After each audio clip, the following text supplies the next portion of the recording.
नमस्कार दोस्तों, मैं हूं विकी कुमार और आज एक ऐसी खबर लेकर के आया हूं जो सुनकर के आपकी रूह कांप जाएगी। तेलंगाना के मुख्यमंत्री रेवंत रेड्डी की जान बाल बाल बची है।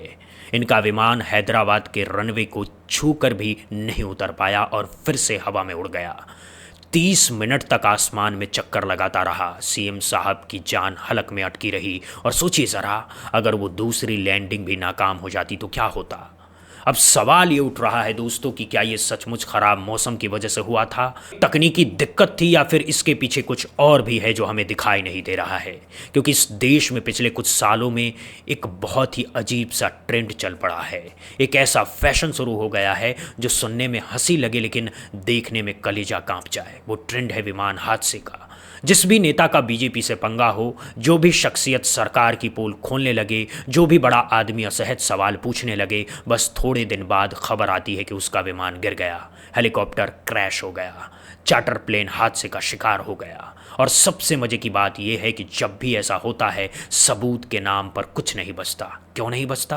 क्योंकि विमान जल जाता है, टुकड़े टुकड़े हो जाता है और असली कहानी उन्हीं टुकड़ों में दफन हो जाती है। कोई गवाह नहीं, कोई सीसीटीवी नहीं, कोई फिंगरप्रिंट नहीं, बस एक ब्लैक बॉक्स होता है जिसकी जांच रिपोर्ट सालों बाद आती है और तब तक सब कुछ ठंडा पड़ चुका होता है। ये कहानी सिर्फ मेरी नहीं है दोस्तों, ये कहानी इस देश के इतिहास में दर्ज हो चुकी है। महाराष्ट्र के डिप्टी सीएम अजित पवार को ही ले लीजिए। अभी हाल फिलहाल विमान हादसे में उनकी जान चली गई। ममता बनर्जी ने खुलेआम कहा कि अजीत पवार बीजेपी के तमाम भ्रष्टाचार के कागज लेकर के चल रहे थे, वो पर्दा उठाने वाले थे और ठीक उसी वक्त उनका विमान गिर गया। ये कोई अपने आप हो जाने वाली बात नहीं थी। ये सवाल आज भी हवा में है और शायद हमेशा रहेगा, क्योंकि अब वो शख्स नहीं रहे जो जवाब दे सके।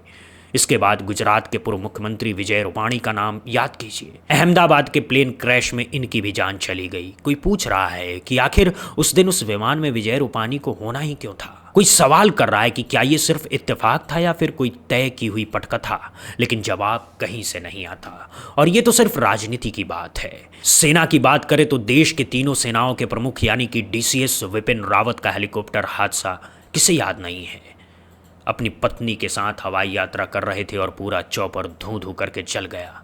इतने बड़े ओहदे पर बैठा हुआ आदमी, तीनों सेनाओं का सबसे बड़ा प्रमुख, ऐसे कैसे हवा में गुम हो जाता है। क्या हमारे देश का सिस्टम इतना कमज़ोर हो गया है कि हम सीडीएस को भी नहीं बचा पा रहे हैं, या फिर कुछ और है जो हमें बताया नहीं जा रहा है। इन सारे सवालों के जवाब आज तक किसी के पास नहीं है। और अब तो ये ट्रेंड इतना बढ़ गया है कि आम आदमी भी हवाई सफ़र करने से पहले 2 बार सोचता है। कहीं ऐसा तो नहीं कि उसी जहाज में कोई नेता बैठा हो, कहीं ऐसा तो नहीं कि किसी बड़े ओहदेदार की जान लेने की तैयारी हो रही हो और आम आदमी बीच में फंस जाए। दोस्तों, कुछ दिन पहले मैंने आप लोगों को एक बहुत ही चौंकाने वाली खबर दिखाई थी। एयर इंडिया की एक फ़्लाइट थी जिसे कैप्टन सुमित कपूर उड़ा रहे थे। कैप्टन सुमित को उड़ान के दौरान ऐसा एहसास हुआ कि उसके विमान को जानबूझ करके क्रैश कराने की कोशिश हो रही है। उन्होंने अपनी पूरी कहानी में सीधे मोदी, अमित शाह और मंत्री ज्योतिरादित्य सिंधिया का नाम लिया था। कहा था कि इन लोगों के इशारे पर मेरे विमान के साथ छेड़छाड़ की जा रही है। कैप्टन सुमित कपूर हिम्मत जुटा करके सीधे कोर्ट पहुंच गए। सोचा था कि न्याय मिलेगा, सुनवाई होगी, जांच बैठेगी, लेकिन क्या हुआ, कोर्ट ने उनकी याचिका खारिज कर दी और कोर्ट ने यह कहा कि कैप्टन साहब, आप तो पागल हैं, आपका मानसिक संतुलन बिगड़ गया है। जो आदमी अपनी ड्यूटी करते हुए ऐसी बातें बोल रहा है वो सही दिमाग का नहीं हो सकता। बहुत खूब दोस्तों, यानी अगर आप देश के 2 सबसे ताकतवर लोगों का नाम ले लें तो आप पागल हो। बाकी किसी का नाम ले ले तो शायद सुनवाई हो भी जाती, लेकिन इन नामों को लेते ही आदमी पागल घोषित कर दिया जाता है। कैप्टन बेचारा हाथ मलता रह गया। उसकी नौकरी दांव पर लग गई, उसकी इज्जत का जनाजा निकल गया और उसकी बात सुनने वाला कोई नहीं। और अब ठीक कुछ दिन बाद ये रेवंत रेड्डी वाला मामला सामने आया है। तेलंगाना में जिस पार्टी की सरकार है वो कांग्रेस है और रेवंत रेड्डी उस पार्टी के मुख्यमंत्री हैं। जो पार्टी लगातार बीजेपी के खिलाफ मोर्चा खोले हुए है, जो नेता लगातार मोदी सरकार से सवाल पूछ रहा है, जो चेहरा दक्षिण भारत में कांग्रेस की उम्मीद बना हुआ है, और ठीक उसी नेता का विमान हैदराबाद में लैंडिंग नहीं कर पाया, रनवे को छू करके वापस हवा में उड़ जाता है। 30 मिनट तक आसमान का चक्कर काटता रहता है। ज़रा सोचिए दोस्तों, वो 30 मिनट सीएम रेवंत रेड्डी पर क्या गुजरी होगी। पूरा जीवन आंखों के सामने घूम गया होगा, बीवी बच्चों की याद आ गई होगी, माँ बाप का चेहरा दिख रहा होगा। अरे भाई, हम तो आम आदमी हैं, हमें भी अगर विमान थोड़ा सा भी हिल जाए तो पानी की बोतल कस के पकड़ लेते हैं और यहाँ तो पूरा विमान लैंडिंग करके भी लैंड नहीं कर पाया। ये बात अखबारों में छपी है दोस्तों। हिंदुस्तान अखबार ने बड़े साफ शब्दों में लिखा है कि रनवे टच करने के बाद प्लेन फिर से आसमान में चक्कर लगाता रहा और सीएम रेवंत रेड्डी बाल बाल बचे। तेज आंधी और भारी बारिश का, यानी अखबार में जो वजह बताई गई है वो प्राकृतिक है, मौसम की खराबी है। लेकिन दोस्तों, जब पहले भी इतने विमान हादसे हो चुके हैं, जब पहले भी इतने बड़े बड़े लोगों की जान जा चुकी है, तो एक शक तो पैदा होता ही है। ये विमान इंडिगो की फ्लाइट संख्या 6717 थी।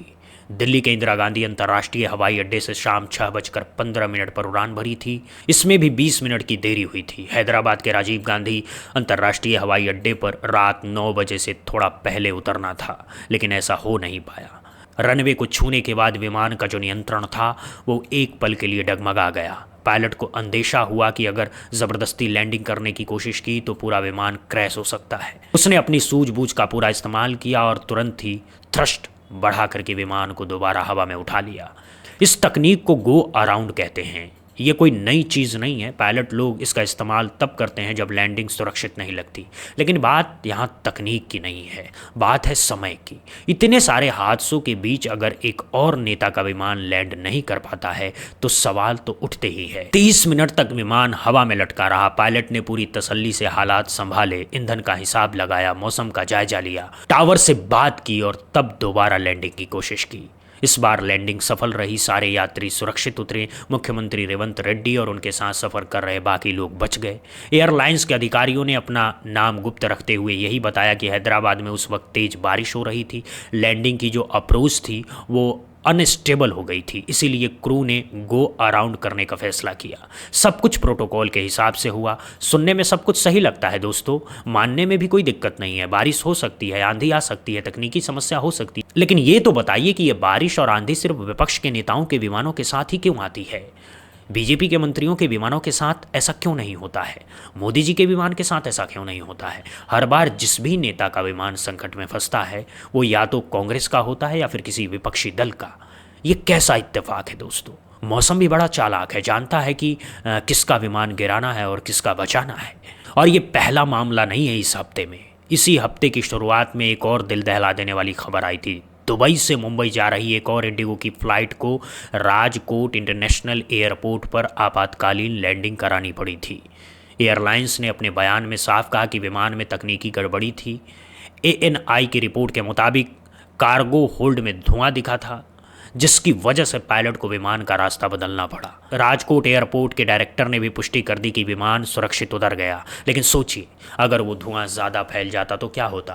अगर पायलट थोड़ी सी देर कर देता तो क्या होता? 300 लोगों की जान थी उस विमान में। तो दोस्तों, बात इतनी सी है कि इस देश में एक के बाद एक विमान हादसे हो रहे हैं। कहीं टेक्निकल फॉल्ट है, कहीं मौसम ख़राब है, कहीं इंजन बंद हो रहा है, कहीं धुआं निकल रहा है, कहीं लैंडिंग नहीं हो पा रही है। हर बार कोई ना कोई वजह गिना दी जाती है और हर बार जो शख्स उस विमान में होता है वो या तो बीजेपी विरोधी होता है या फिर किसी बड़े राज को उजागर करने वाला होता है। एक बार को अगर एक हादसा हो तो हम मान लें कि इत्तेफाक है, 2 बार को अगर हो तो हम कह सकते हैं कि संयोग है, लेकिन जब लगातार बार बार 5, 7, 10 बार ऐसा होने लगे तो फिर इसे इत्तेफाक कहना बंद कर देना चाहिए। तब समझ लेना चाहिए कि इसके पीछे कोई पैटर्न है, कोई साजिश है, कोई सोची समझी योजना है। रेवंत रेड्डी के मामले में भगवान ने बचा लिया। पायलट की सूझबूझ काम आ गई। तेज बारिश के बावजूद उसने अपनी ट्रेनिंग का इस्तेमाल किया और सबकी जान बचा ली। लेकिन ये सिलसिला अगर यूं ही चलता रहा तो क्या होगा? कब तक हम भगवान भरोसे बैठे रहेंगे? कब तक हम ये उम्मीद करते रहेंगे कि इस बार भी पायलट अच्छा निकल आए और सबकी जान बच जाए? दोस्तों, मैं आप लोगों से एक बात कहना चाहता हूँ, अगर आप भी अभी हवाई सफ़र करने जाएँ तो एक बार पता कर लीजिए कि जिस विमान में आप बैठे हैं उसमें कहीं कोई विपक्षी नेता तो नहीं है, कहीं कोई ऐसा बड़ा आदमी तो नहीं है जिसका बीजेपी से पंगा है। क्योंकि इस देश में हवाई सफ़र अब सिर्फ मौसम की बात नहीं रह गई है, ये अब राजनीति की भी बात बन गई है। और अब राजनीति चलती है ना, और जब राजनीति चलती है ना तो आम आदमी की जान की परवाह किसे होती है? हम तो बस मोहरे हैं इस बड़े खेल में। अगर हमारे साथ कुछ हो भी जाए तो ज़्यादा से ज़्यादा एक हेडलाइन बन जाएंगी, 2 दिन खबर चलेगी, फिर सब भूल जाएंगे। लेकिन जब इतने बड़े बड़े लोगों के साथ ये होने लगे तो देश को गंभीरता से सोचना चाहिए। हमारा देश एक लोकतंत्र देश है दोस्तों, और लोकतंत्र में हर आवाज़ की कीमत होती है। हर विपक्षी नेता का अपना महत्व होता है। हर विपक्ष के नेता एक एक करके इस तरह से गायब होते रहे तो बचेगा क्या? फिर तो बस एक तरफा शासन चलेगा, एक ही आवाज़ गूंजेगी, एक ही चेहरा दिखाई देगा, और तब हम असली मायने में लोकतंत्र नहीं बल्कि तानाशाही की तरफ बढ़ रहे होंगे। रेवंत रेड्डी की जान बच गई, इसके लिए ऊपर वाले का शुक्रिया, पायलट को सलाम जिसने अपनी ड्यूटी बखूबी निभाई। लेकिन ये सवाल फिर भी बना रहेगा कि आखिर ऐसा क्यों हो रहा है, क्यों बार बार विपक्ष के नेताओं के विमानों के साथ ऐसी घटनाएं हो रही है? क्या ये सचमुच सिर्फ इत्तेफाक है या फिर इसके पीछे कोई गहरी साजिश? इन सवालों के जवाब हमें ढूंढने ही होंगे, वरना कल किसी और नेता की बारी होगी और परसों किसी और की, और एक दिन ऐसा आएगा कि विपक्ष के नाम पर कोई बचेगा ही नहीं। तो अब सवाल आप लोगों से है दोस्तों, क्या आपको लगता है कि इन विमान हादसों के पीछे कोई साजिश है? क्या आपको लगता है कि सचमुच रेवंत रेड्डी के विमान के साथ जो हुआ वो सिर्फ मौसम की वजह से हुआ? क्या आपको लगता है कि इस पैटर्न की गहन जांच होनी चाहिए? इन सारे सवालों के जवाब मुझे कमेंट सेक्शन में ज़रूर बताइए। आपकी हर टिप्पणी मुझ तक पहुँचती है और मैं उसे बहुत ध्यान से पढ़ता हूँ। वीडियो पसंद आई हो तो लाइक ज़रूर कीजिए, अपने दोस्तों में, अपने रिश्तेदारों में, अपने पड़ोसियों में इस वीडियो को शेयर कीजिए ताकि सच्चाई ज़्यादा से ज़्यादा लोगों तक पहुँचे। अगर आप चैनल पर नए हैं तो सब्सक्राइब करना बिल्कुल मत भूलिए, बेल आइकन दबा दीजिए ताकि हर नई वीडियो की जानकारी सबसे पहले आप तक पहुँचे। मिलते हैं अगली वीडियो में और बड़े मुद्दे के साथ, तब तक के लिए जय हिंद, जय भारत, वंदे मातरम।